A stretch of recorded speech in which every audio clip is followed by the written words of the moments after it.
Some of the information is based upon research derived from the information that I saw. For instance, in the documents that I saw, it was stated that President Eisenhower had commissioned a group called the Jason Scholars, which was stated to have been a secret society of scholars, to research the deception, lies, facts, truth, and get at the root and the real truth of the alien question. It also stated that there was a group of 12 men formed by NSC Memo 5410, and that the study group was formed by NSC Memo 5411, and that there was another NSC memo issued to cover the actions of these men and explain the reasons why such prominent men were meeting on a regular basis, and that NSC memo was 5412/1 and 5412/2. 5412/1 was implemented in March of 1955, 5412/2 in November of 1955.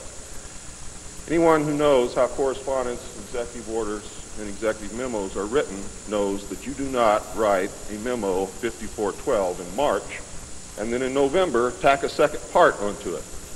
The memo was originally really written in 1954. I'm going to go through the whole history. I'm going to have to leave a few things out simply because it's going to be impossible to cover everything in the hour and a half that I have. Before I begin, I would like to read two quotes to you. The first is attributed to Mr. Alistair Cook, who said, quote, "I'll be astounded if this planet is still going 50 years from now. I don't think we will reach 2000. It would be miraculous," unquote. Winston Churchill said, and I quote, "Explain to you the history of this phenomenon. To be moving, drifting, steadily against our will, against the will of every race and every people and every class, towards some hideous catastrophe. Everyone wishes to stop it, but they do not know how." What do you think he was referring to?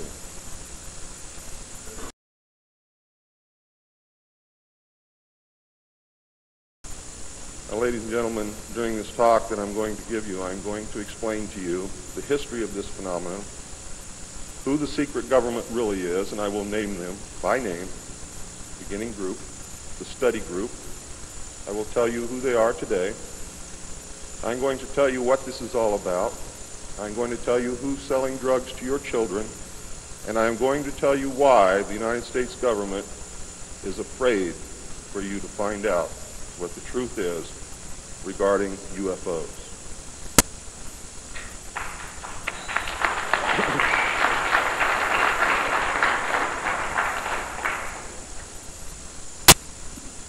I'm going to skip over the early saucer recoveries, but there are many more than what you would expect. The early saucers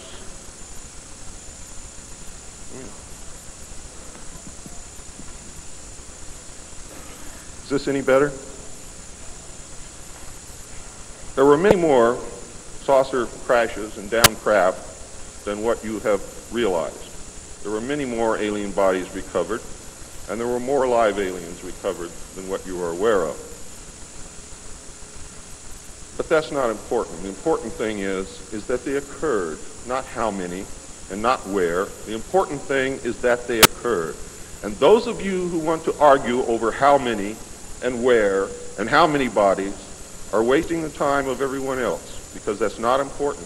What's important is that they occurred. And there are two crashes that are so important that the government will go to any lengths to prevent you from finding out. And those are two crashes which occurred near the city of Aztec, New Mexico. Why? Because both of those crashed craft contained human body parts. And they are deathly afraid of a national panic.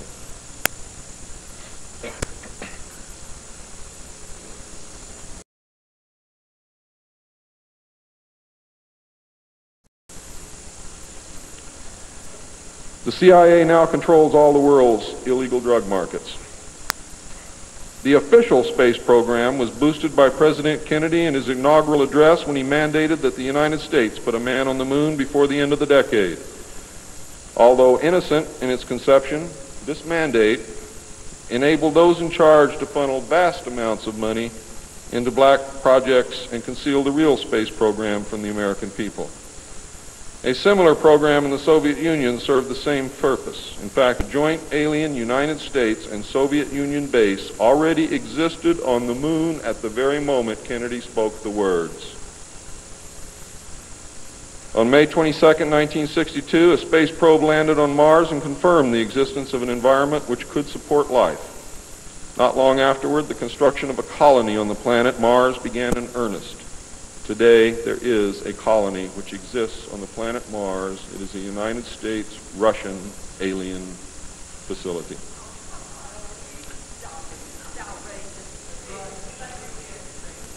If you believe it's outrageous, stick around a few years.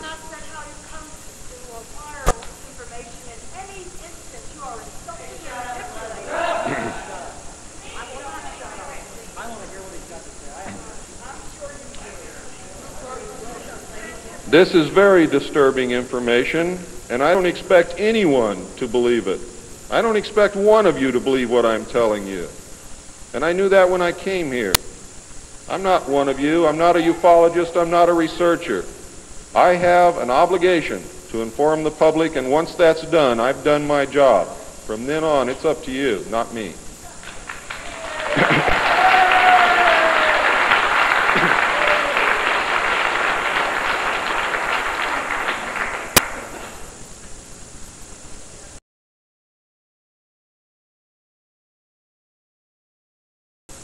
I'm not going to infringe upon the other speakers. The text of my speech will be on sale outside. I only have one message to give you. I don't care what you think of me. I don't care what you call me. I do care what you do with this information because it is important to our survival as a species. It's important to our planet. It is important for the world. What happens to me is of no consequence, and I knew that when I started this. And over the last 17 years, I knew that someday I was going to have to get up and say this, whether I wanted to or not, whether I was afraid or not. Now I am here, and now it is done. And I feel an overwhelming relief. You now have the information. You can laugh at it. You can throw it in the trash can. You can burn my house down if you want to. But I am telling you right now, your future, your children's future, your grandchildren's future depends upon what you do with this information. Your own government is selling your children drugs, and you don't seem to care. Your own government has given away the power of the people, and you don't seem to care.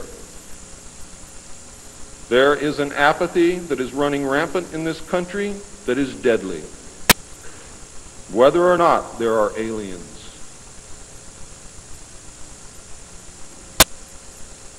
We are truly now, at this moment, a nation of sheep.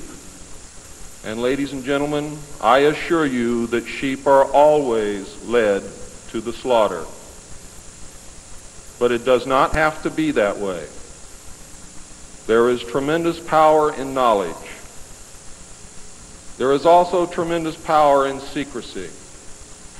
Take away that secrecy, you make sure that you're informed, and you can change things and stop fighting with each other. Thank you.